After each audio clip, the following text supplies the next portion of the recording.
కాదండి. Not only script అండి. Short division, night effect, day effect అయి గూడా చాలా వరకు కాపీ కొట్టినట్టుగా అనిపిస్తుంది మీ కంటెంట్ చూస్తుంటే. అంటే యాజ్ ఇట్ ఈజ్ వాడేసారా? అట్లా మీకేమనిపించింది? నాకు అలాగే అనిపించింది సార్. నాకైతే అలాగే అనిపించింది. ఎందుకంటే వరల్డ్ మొత్తం కనిపిస్తుంది అందులో. బ్యాక్ డ్రాప్ గానీ మీరు చూస్తే గనక మీకు తెలుస్తది డెఫినెట్‌లీ.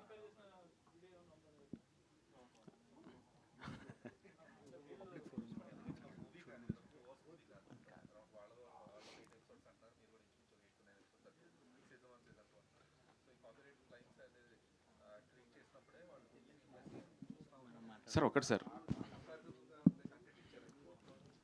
ఆ! ఇచ్చాం సార్. అన్నీ ఇచ్చాం. మొత్తం మొత్తం ఇచ్చాం. మనం ఏమేమైతే ఇచ్చామో అన్నీ ఇచ్చాం. సో ఒక హోపే కదా సార్. ఇందాక మీకు చెప్తున్నట్టు హోప్‌తో ఇప్పుడు డెఫినెట్‌లీ మీరు మిమ్మల్ని మనం మీట్ అవ్వకపోతే మీది మీరే అయ్యుండొచ్చు. డెఫినెట్‌లీ నేను ఛాన్సే లేదు. మిమ్మల్ని ఎప్పుడు కలనప్పుడు ఎలా అవుద్ది? మనిద్దరం కూడా షేర్ చేసుకోలేనప్పుడు. నా మ్యూచువల్ ఫ్రెండ్స్ ఎవరు కూడా మీకు తెలియనప్పుడు. కానీ నేను తెలిసి మీతో 8 మంత్స్ నేను ట్రావెల్ చేసి అన్నీ ఇచ్చి ఎవ్రీథింగ్ మీ దగ్గర పెట్టుకున్న తర్వాత సరే విడిపోయాం ఓకే. షేక్ హ్యాండ్ ఇచ్చుకొని వెళ్ళిపోతే మర్చిపోవాలి కదా! మీరైనా నేనైనా మర్చిపోవాలి.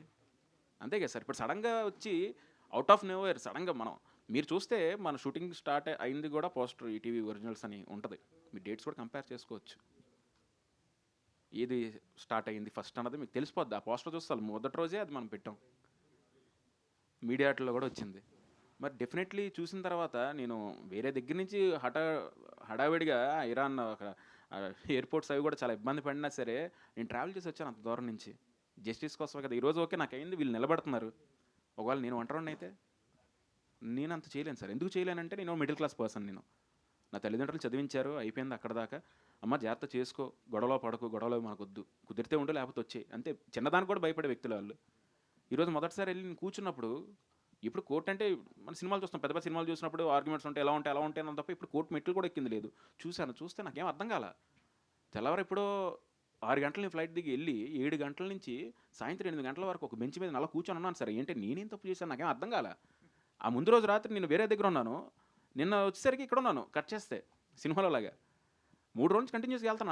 నాకసలు నా ఫేస్ గాని, నేను గాని ఎలా ఉన్నానంటే నాకు రకరకాలుగా ఉంది. ఆ బెంచ్ మీద కూర్చుంటున్నాను. ఎప్పుడైతే అప్పుడు వస్తే మాట్లాడాలి, పిలవాలి. పిలిచారా? లేదా? ఓహ్! ఇలా ఉంటదా? ఒక డిప్రెషను, అంటే ఒక రెస్ట్‌లెస్‌నెస్ ఎవ్రీథింగ్. అంటే జీవితంలో ఏదో కోల్పోయాం. ఒక పాయింట్‌లో ఏంటంటే ఇంక చాలులే ఎళ్ళిపోతే బెటరేమో ఇంటికి. కనీసం మా అమ్మ, నాన్నతోనే ఉంటాను నేను.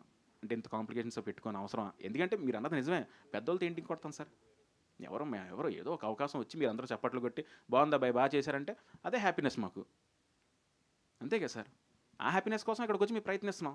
ఇప్పుడు రేపొద్దున నా ఫ్రెండ్కి నేను వేరే వాడు చెప్తా కదా ఇంకా రిజిస్ట్రేషన్లు చేయించి అవి చేయించి చెప్పి పోనీ ఎవరో చేశారంటే ఏదో మీ పేరున్న వాళ్ళు మీరు కూడా ఇలాగే బిహేవ్ చేస్తే ఇంకెవరు సార్ నేనైతే ఉన్నారు కాబట్టి వీళ్ళు మాట్లాడుతున్నా.